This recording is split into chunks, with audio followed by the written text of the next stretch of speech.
Nous ne sommes pas sortis complètement de notre héritage colonial. Parce que on dit souvent que quand la Grande-Bretagne colonise, elle colonise de l'extérieur, par l'administration, par le politique, par l'économie souvent, mais pas par la culture. Ce n'est pas une colonisation qui vous prend de l'intérieur. Quand c'est une puissance coloniale française ou associée à l'héritage français, le pouvoir colonial français vous colonise aussi de l'intérieur.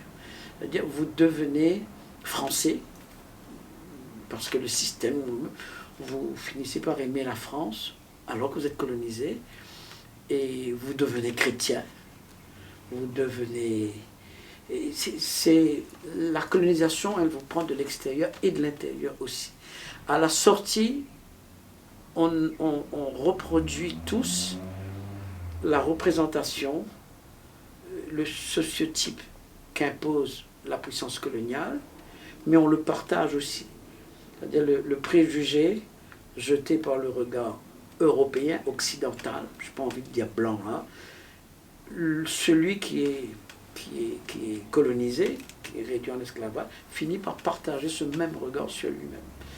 Donc, il a à la fois un regard positif à l'égard du colon et un regard négatif à son propre égard, tout en ayant à l'égard du colon des sentiments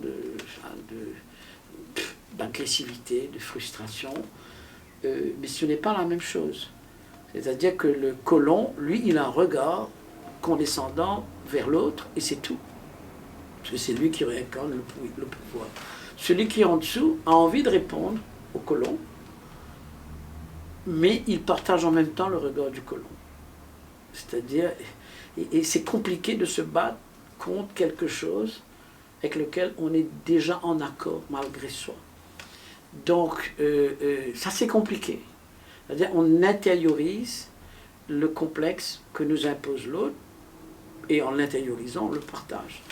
Et donc dans ce regard, il y a tout ça. Donc tout ce qui connote européen, occidental, tout ce qui est culture française, anglaise, ou tout le reste, ça sera forcément, obligatoirement bon, bien. Même si on sait qu'il y a du mauvais aussi. Mais on intériorise cela.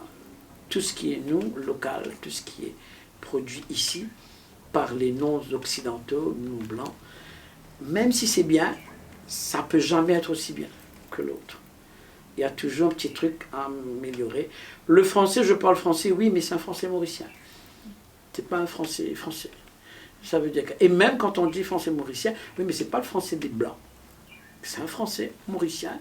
Et entendons, quand on dit français mauricien, il y a différentes strates de variétés de français mauricien.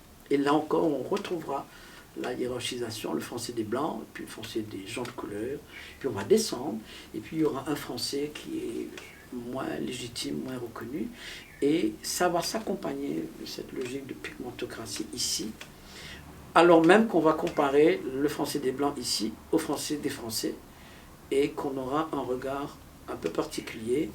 Ouais, mais le français des blancs, c'est pas exactement... Mais en même temps, comparé aux autres français ici, c'est quand même un autre français. Parce qu'il est légitime, parce que c'est la langue native de certaines catégories, alors que c'est la langue empruntée, ou alors un peu empruntée de force, puisque la structure de l'envie. Je peux continuer comme ça pendant des heures, hein, moi je ne sais pas, vous me posez la question, c'est de répondre. Donc la personne qui répond ne fait qu'extérioriser par des mots ce que son histoire, ce que notre histoire l'a forcé à intérioriser. Il l'extériorise ou elle l'extériorise, ce que son éducation, sa société, son environnement. Et il faut beaucoup, beaucoup, beaucoup d'éducation, beaucoup d'ouverture, beaucoup de recul pour finir par accepter de s'accepter et de considérer que finalement je ne suis pas aussi laid, je ne suis pas aussi pauvre, je ne suis pas aussi médiocre qu'on a voulu me faire croire pendant longtemps et que j'ai fini moi-même pour convaincu. Il y a tout ça, il y a tout ça. Et il y a tout un travail à faire de décolonisation du mental Et la décolonisation politique, elle est facile. C'est un acte. La décolonisation de l'esprit, de l'intérieur, ça prend beaucoup plus de temps que ça.